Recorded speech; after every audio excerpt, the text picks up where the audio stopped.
Ada satu lagi cara untuk kita melindungi diri kita daripada terkena jangkitan COVID-19 adalah dengan mendapatkan dos penggalak kedua. Tapi untuk masa sekarang ini ada kategori ataupun golongan-golongan tertentu yang harus ataupun wajib mendapatkannya. Untuk maklumat lanjut berkenaan dengan dos penggalak kedua ini, seorang tetamu di studio kami bawakan pada pagi ini.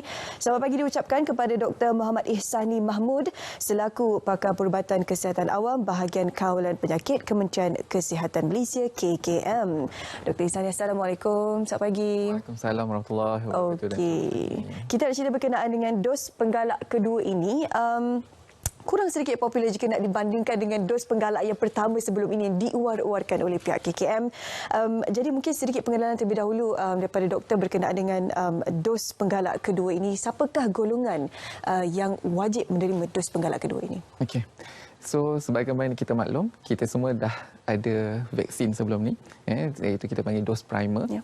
Yang pertama, kedua dan semua hampir 60%, 70% jugalah yang telah mengambil dos penggalak pertama. Okey, sekarang kita perkenalkan pula dos penggalak kedua, di mana kategori yang kita buka adalah individu yang berisiko tinggi seperti umur 60 tahun ke atas lah, especially yang ada komorbid.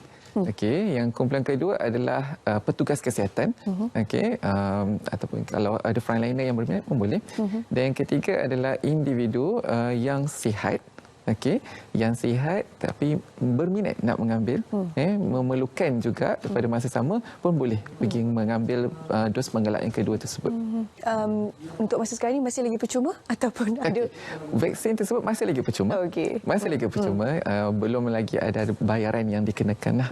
So memang kita buka kepada semua rakyat Malaysia lah yang berada dalam mana kategori tersebut boleh pergi untuk mengambil vaksin tersebut. Okey. Kenapa ialah dos penggalak kedua ini hanya dibuka untuk golongan-golongan tertentu terlebih dahulu? Okey, kalau ikut sebenarnya kita memang nak semua sekali boleh ambil. Okey, cuma kalau mengikuti situasi semasa sekarang dengan kadar jangkitan yang agak terkawal berbandingkan sebelum ini, tapi masih lagi memberi risiko lah kepada golongan-golongan rentan pada masa sama, sebab dedahan mereka terhadap jangkitan tu lebih tinggi lah berbanding dengan individu yang lain. Okey, mungkin semua orang berada dalam dedahan yang sama, tapi risiko individu tersebut bila terdedah menjadi lebih tinggi berbanding yang lain.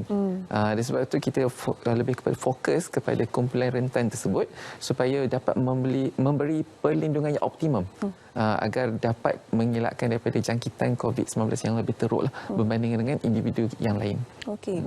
Syarat untuk mendapatkan dos penggalak kedua ini haruslah mendapatkan dos penggalak yang pertama, kan? Adakah jumlah suntikan itu diberikan sama seperti dos penggalak kedua? Bagaimana kuantitinya? Okey, dari segi dos adalah sama seperti sebelum ini, cuma tempoh masa saja. Okey, biasanya ada dalam tempoh 3 bulan ke 6 bulan lah selepas dos penggalak pertama. Okay. Even dos penggalak pertama juga kita dah buka kepada golongan remaja 15 ke 17. So mereka pun boleh mengambil dos penggalak pertama tersebut. Okey. Dan bahan yang digunakan itu adalah sama seperti vaksin-vaksin. Dari jenis vaksin buat masa ini memang kita ada vaksin yang sama, Pfizer, dan kalau baru-baru ini ada juga diluluskanlah itu penggunaan CanSino, vaksin yang kedua. Tapi buat masa ini memang yang sedia ada adalah vaksin tersebut sajalah. Bergantung kepada kelulusan yang akan datang, mungkin kita tak tahu lagi.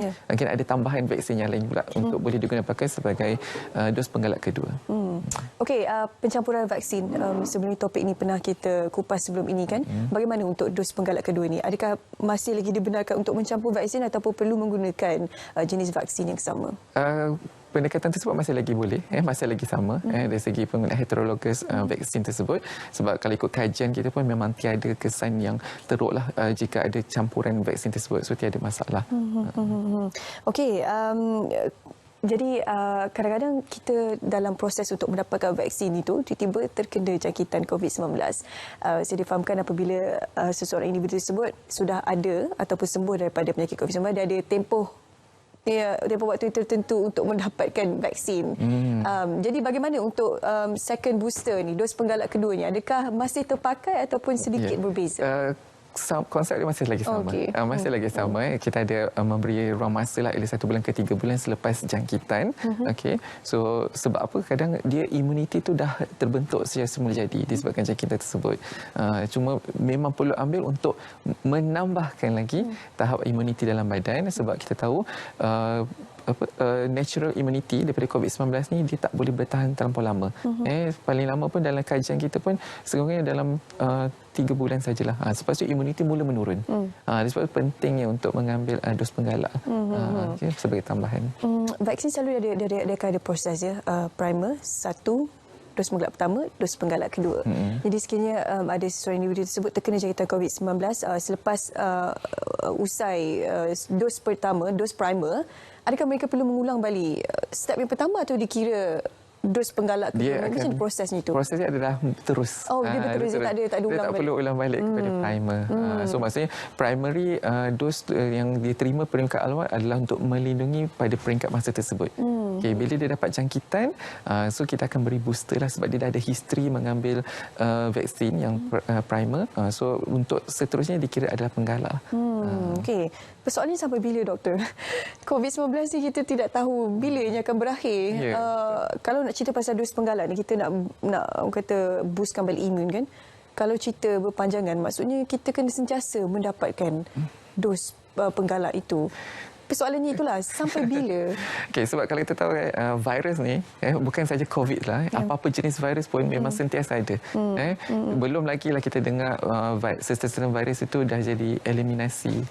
Even kalau dulu kita dengar macam cacar air, smallpox, dah pupus, tapi masih lagi ada kes yang dilaporkan. So maksudnya benda itu still ada. Kerana dia pendam saja, lepas tu dia boost balik. So kalau talking about COVID-19 pula, memang satu dia adalah benda virus yang baru, sangat novel, walaupun kita dah 3 tahun melalui fasa yang agak kritikal masing-masing. Namun ini yang cara terbaiklah dengan pemberian vaksin. Kalau kita tengok, saya ambil contoh lain, penyakit influenza. Dia setiap tahun ada musim dia. Dia ada perubahan dari segi strain. So sebab tu setiap tahun ada vaksin yang barulah untuk melindungi strain tersebut. Begitu juga dengan COVID-19. Mungkin boleh menjadi situasi seperti influenza. So kalau tanya saya sampai bila, memang saya tak boleh cakap bila. Tapi kita boleh menyatakan bahawa jika kita menambah perlindungan diri, pencegahan diri terhadap virus tersebut, insya-Allah kita dapat perlindungan yang sewajarnya. So vaksin mungkin adalah satu alternatif lah ataupun cara lah sebagai tambahan kepada perlindungan tersebut. Sebabnya kita takut ada mereka di luar sana yang risau, mungkin khawatir apabila kerap kali mendapatkan dos ataupun suntikan penggalak COVID-19 ni akan memberikan kesan dalam jangka masa yang panjang. Kita tidak tahu kan bagaimana reaksi tubuh badan setiap orang tu berbeza. Jadi ialah kita perlu meyakinkan mereka dalam masa yang sama untuk mendapatkan dos penggalak ini untuk melindungi diri mereka daripada COVID-19. Jadi dari sudut keselamatan itu, jaminan daripada pihak KKM sendiri. Okey, sebab sebelum kita mewar-warkan penggunaan vaksin secara keseluruhan. Okey, sebab dulu kita fokus satu persatu sebab mungkin kita nak memastikan keselamatan tu betul-betul terbaik. So bila kita dah boleh mewawarkan kepada keseluruhan, maksudnya memang itu adalah satu jaminan yang terbaik sebagai perlindungan. Dan dari segi kesan sampingan, kalau ada pun dia agak minimal, paling kurang kesan sampingan sebab, dan malahan tiada pun yang mengalami kesan sampingan. Okey, kalau kesan sampingan teruk, buat masa ini memang tiada lagi yang berlaku lah, yang contohnya kematian disebabkan mengambil vaksin. Dalam laporan kita memang tiada. Okey, tapi itu maksudnya jaminan yang kita boleh beri adalah seperti tersebutlah. Masing-masing semua ambil, dapat kesan sampingan minimal, tapi memberi perlindungan yang optimum, yang terbaik sebenarnya. Betul. Jadi sebenarnya skrip yang berulang je lah daripada kita cerita vaksin yang pertama kali sehinggalah ke dos penggalak sekalipun. Okey, ada persoalannya untuk mana-mana individu yang mungkin tidak disenaraikan sebagai individu yang orang kata vulnerable, yang mudah terkena jangkitan COVID-19 ni, bagaimana untuk, adakah mereka perlu mendapatkan referral letter daripada doktor untuk mendapatkan dos penggalak dan sebagainya? Bagaimana proses? Kalau ikut perkeliling yang kita keluarkan baru-baru ni, memang dia ada satu klausa lah di mana individu yang sihat, yang tiada komorbiditi antara umur 18 hingga 60, kalau berminat memang boleh ambil. Memang boleh ambil. So cara dia boleh memohon di dalam MySejahtera, aplikasi MySejahtera. Harap kita semua masih lagi aktif penggunaan aplikasi tersebut. Takut ada yang tak update. Okey, kalau buka feature terbaru memang lebih menarik lah berbanding sebelumnya. So boleh mohon ambil vaksin tersebut dan ada pilihan lah pusat vaksin. Sebab sekarang ni kita tak ada pusat vaksin yang banyak macam dulu. Dia ada pusat vaksin yang tertentu. So boleh semak dalam website untuk memilih pusat vaksin yang terdekat dan juga boleh walk in. Sebelum nak walk in tu terbaik hubungi dahululah. Sebab kita tahu takut dia ada masa tertentu lah untuk pemberian vaksin tersebut. So sebenarnya memang terbuka kepada semua orang yang berminat, memang itulah cara dia lah.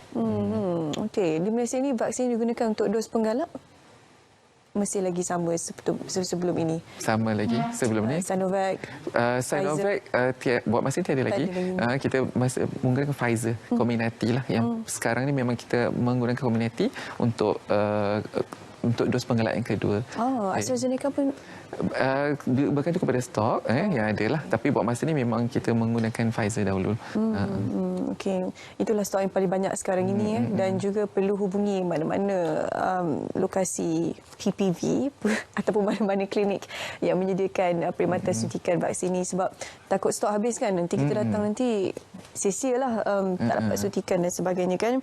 Okey, untuk mereka yang berumur 18 tahun dan ke bawah dan tergolong dalam golongan yang terdedah ataupun bahaya dengan COVID-19 ini, bagaimana mereka boleh mendapatkan dos penggalak yang kedua ini? Okey, buat masa ni untuk 18 tahun ke bawah, dia baru saja selesai dos primer. So mereka dalam kumpulan untuk menerima dos penggalak pertama. Okey, so tapi buat masa ni memang kita buka kepada yang kategori yang ada severe ataupun moderate immunocompromised lah. Contohnya macam ada masalah penyakit imun, imun sistem yang memerlukan perhatian yang lebih. Memang kita buka kepada kumpulan tersebut. So mereka boleh kadang-kadang kategori pesakit ini, individu ini memang sudah ada lawatan susulan di hospital. So mereka mungkin boleh menerima dos penggalak tersebut secara opportunistik. Okey. So bila dia datang buat follow up di hospital ataupun pusat rawatan, mereka akan ditawarkan terus. So mereka boleh terus dapat. Okay, bagi individu yang lain yang betul-betul memang naklah, contohnya memerlukan lawatan ke luar negara, mungkin negara tersebut memerlukan pengambilan vaksin, boleh request, boleh buat permohonan lah. Okey, dalam note tersebut berkenaan dengan ialah mereka yang perlu keluar negara, ada yang mereka dari luar negara datang ke Malaysia yang sudah pun mendapatkan dos penggalak kedua. Tapi mungkin dos penggalak tersebut daripada brand yang lain lah. Sebab kat sini Malaysia kita pakai Pfizer Comirnaty kan. Jadi macam mana situasi itu? Adakah sah dos penggalak kedua yang diambil di luar negara itu apabila mereka masuk ke Malaysia? Sebenarnya tak ada masalah. Memang boleh, sebab kadang-kadang kita tengok keperluan negara tersebut.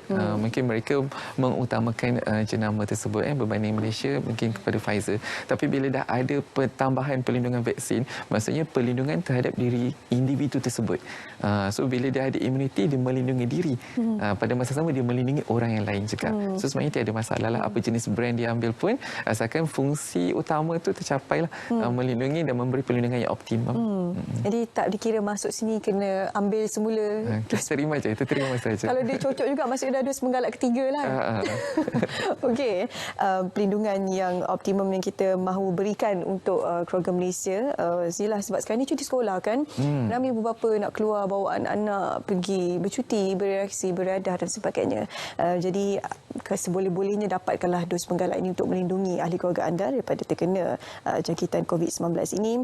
Okey, jadi di kesempatan ini kalau doktor boleh kongsikan mungkin sedikit nasihat ke ataupun tips-tips yang boleh diberikan untuk mereka di luar sana yang ingin mendapatkan dos penggalak kedua ini. Okey. Since nama dia adalah penggalak, memang saya menggalakkan semua yang untuk mengambil dos penggalak ini sebagai tambahan kepada imuniti dalam badan. Sebab kita yang penting memastikan perlindungan yang optimum untuk melindungi daripada mendapat jangkitan COVID-19 yang teruk lah. Dan pada masa sama, bagaimana nak mendapatkannya, boleh rujuk di pusat kesihatan yang berdekatan dan juga melalui aplikasi MySejahtera dan boleh dapatkan maklumat yang lanjutlah dan hubungi hotline yang sedia ada untuk mendapatkan temujanji bagi mendapatkan vaksin tersebut. Okey. Sekarang ni mudah saja. Harapnya masih aktif di MySejahtera walaupun kita dah sudah tidak mengimbas kod tersebut. Pastikan anda boleh ke MySejahtera untuk mendapatkan maklumat lanjut berkenaan dengan dos penggalak kedua ataupun mana-mana saja informasi berkenaan dengan vaksin COVID-19. Terima kasih kepada Dr. Muhammad Ihsani Mahmud bersama kita pada pagi ini untuk kongsikan berkenaan dengan topik kita iaitu dos penggalak kedua.